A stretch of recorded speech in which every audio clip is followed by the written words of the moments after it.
में सिर्फ खाना पूर्ति की गई है, प्रभावहीन है, दिशाहीन है। वो हमारे पीपलदा विधानसभा के लोगों के अपेक्षाओं के बिल्कुल विपरीत है।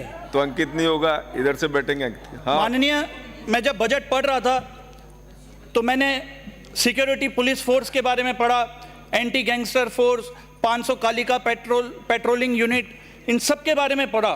पर मुझे कहने में कोई संकोच नहीं है माननीय कि जब सरकार की मानसिकता ही संविधान विरोधी हो, आरक्षण विरोधी हो, दलित विरोधी हो, आदिवासी विरोधी हो, तो फिर इन फोर्सों का कोई मतलब नहीं निकलता। मैं आपको बताना चाहता हूं कि मैं खुद आदिवासी समुदाय से आता हूं। हमारी बहन डिंपल मीणा जो 11 साल की है, मूक बधिर है, बोल नहीं सकती, सुन नहीं सकती, तो उसके साथ जब अन्याय होता है, रेप होता है, तो वो उम्मीद करती है कि मेरी आवाज़, ये समाज बने, सदन में मेरी आवाज़ उठे और मेरे को ये सरकार सुने और मेरे को न्याय दे। पर जब कांग्रेस पार्टी में, जब कांग्रेस पार्टी के माननीय सदस्य सदन में अपनी आवाज गिरफ्तार कर लिया, सिंपल सी मांग करते हैं कि क्या सीबीआई की मांग, अपनी सीट से बोल रहे हैं, जब इतनी सी मांग रखते हैं, मुश्किल से 5-5 मिनट इनमें आप डिस्टर्ब करते हो, जब इतनी सी मांग रखते हैं कांग्रेस पार्टी के माननीय सदस्य हैं कि क्या सीबीआई की जांच होगी या नहीं होगी, जिसमें भी किसी प्रकार का कोई जवाब नहीं दिया गया।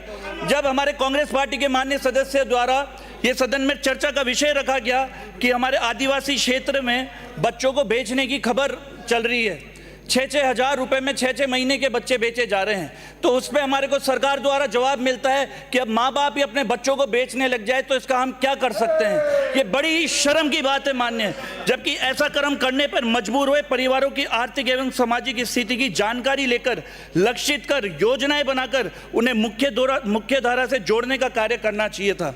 माननीय अध्यक्ष, हमारे कांग्रेस पार्टी के माननीय सदस्य ने आदिवासियों के लिए बहुत आवाज़ उठाई, पर मैंने यही महसूस किया कि उनको दबा दिया गया, हमने सदन से वॉकआउट किया। मैं आपके माध्यम से बताना चाहता हूं कि हो सकता है कि हमारी विपक्ष में हमारी संख्या कम हो, हम शरीफ जरूर हैं पर कमज़ोर कहीं से कहीं तक भी नहीं है। और मुझे ये कहने में कोई संकोच नहीं है कि ये जो आदिवासियों के खिलाफ जो वायरस चल रहा है, ये यहाँ से ही नहीं, ये पूरा ऊपर से चल रहा है। मैं धन्यवाद देना चाहता हूँ हमारे आदरणीय नेताजी राहुल गांधी जी का, जो मणिपुर में हमारे आदिवासी भाई बहनों की संभाल लेने, उनका मनोबल बढ़ाने, एक नहीं, 2 बार नहीं, 3 बार वहां पे पहुंचे।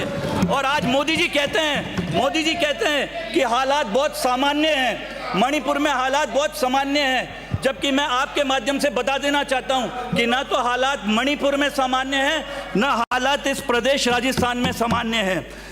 मैं आपको बताना चाहता हूं यहाँ के हालात ये हैं कि यहाँ के शिक्षा मंत्री जी आनंद फानन में आके बड़े जोश में, हो सकता है कि उनके विभाग के अधिकारी उनको गलत सूचना दे देते हो कि आपका विभाग बहुत अच्छा चल रहा है, तो वो जोश में ऐसे अनगन बयान दे देते हो। मेरे को आपके बताने में कोई संकोच नहीं है। शिक्षा विभाग की ये स्थिति है कि आपके ही द्वारा पूछा गया सवाल, माननीय सभापति महोदय, आपके द्वारा पूछा गया सवाल कि एक भी कक्षा खुले में लगती है या नहीं लगती, उनका जवाब आता है कि एक भी कक्षा खुले में नहीं लगती, जबकि वास्तविकता यह है कि शिक्षा मंत्री जी के गृह जिले में ही कई स्कूलों में कमरे नहीं है, बरामदे में और पेड़ों के नीचे कक्षाएं लग रही है। आपके द्वारा माननीय सभापति महोदय, आपके द्वारा पूछा गया कि 60 साल से चल रहे किशोरपुरा स्कूल की हकीकत के बारे में जब सदन में प्रश्न पूछा गया तो माननीय शिक्षा मंत्री जी द्वारा जवाब में बताया गया कि स्कूल भवन में 10 कमरे बताए गए, जबकि वास्तविकता यह है कि 8 किलोमीटर दूर किराए के परिसर में संचालित है।